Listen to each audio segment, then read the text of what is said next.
Parfois, lorsque nous sommes parents, il nous arrive de nous plaindre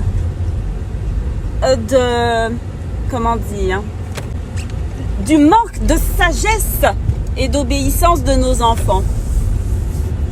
On devient... Et je pense qu'il est temps de voir la gratitude dans ce qui pourrait paraître comme de la négativité à avoir ce genre d'enfant. Voyons voir. Par exemple, il y a des femmes qui souffrent énormément lorsqu'elles ont leurs règles. Il y a des femmes qui souffrent de ne pas pouvoir procréer. Il y a des femmes qui galèrent lors de la procréation. Elles ont besoin d'aide. Elles n'ont pas forcément les moyens. Elles n'ont pas forcément un partenaire. Il y en a qui y arrivent, mais qui perdent l'enfant en cours de route. C'est émotionnellement, psychologiquement éprouvant pour certaines. La gratitude dans ça, c'est que nous, celles qui avons pu procréer, on a eu la chance de pouvoir avoir des enfants sans difficulté.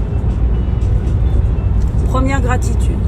La deuxième, c'est que nos enfants sont, oui, turbulents et désobéissants, mais ça peut peut-être nous permettre de sortir d'un cadre bien défini et d'aller chercher des informations, d'enrichir nos connaissances et notre façon d'agir sur comment les occuper et les rendre obéissants et moins turbulents. Voilà.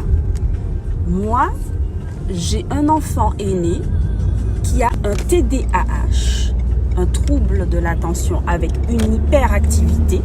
L'hyperactivité est avec moi.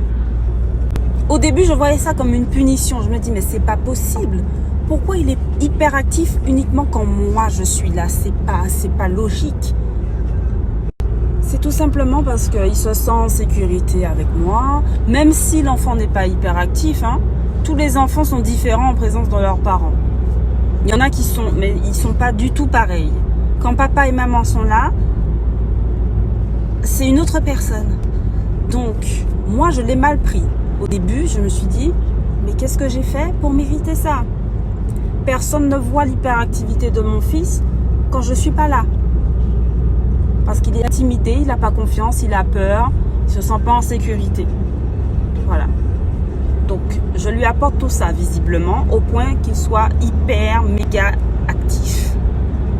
Et il est autiste. Et il a une dyscalculie aussi. Ça, c'est pas... Donc, je vais faire des vidéos sur ma vie avec un TDAH parce que c'est très enrichissant. Donc, je dois sortir de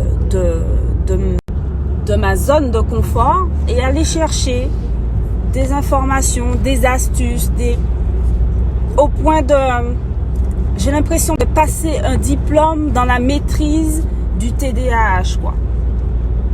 J'ai un deuxième enfant qui est à l'âge de l'hyperactivité. Donc,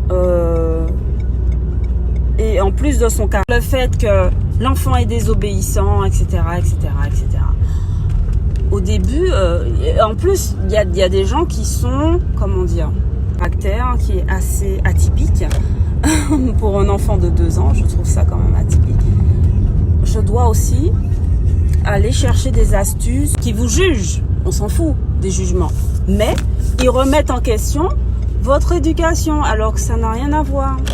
Un TDAH, ça n'a comprendre la psychologie de l'enfant pour pouvoir le recadrer afin que tout le monde soit épanoui, y compris lui.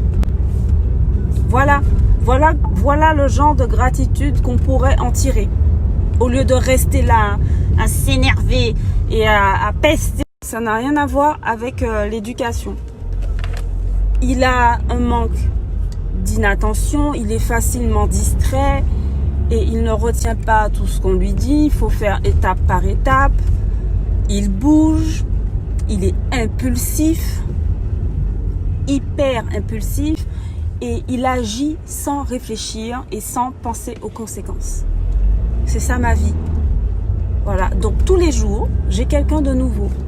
Tous les jours, je dois trouver des astuces pour lui rappeler, par exemple, qu'il a déjà mangé telle chose. Parce que le lendemain, il ne mange plus la chose.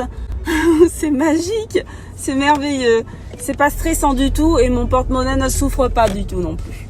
Tous les jours, j'ai quelqu'un de nouveau qui a des goûts différents et qui aime des choses différentes, des activités différentes. Voilà. Donc, je n'ai pas des enfants qui sont dans des cases. J'ai des enfants atypiques. J'ai des enfants... On est dans Harry Potter, là.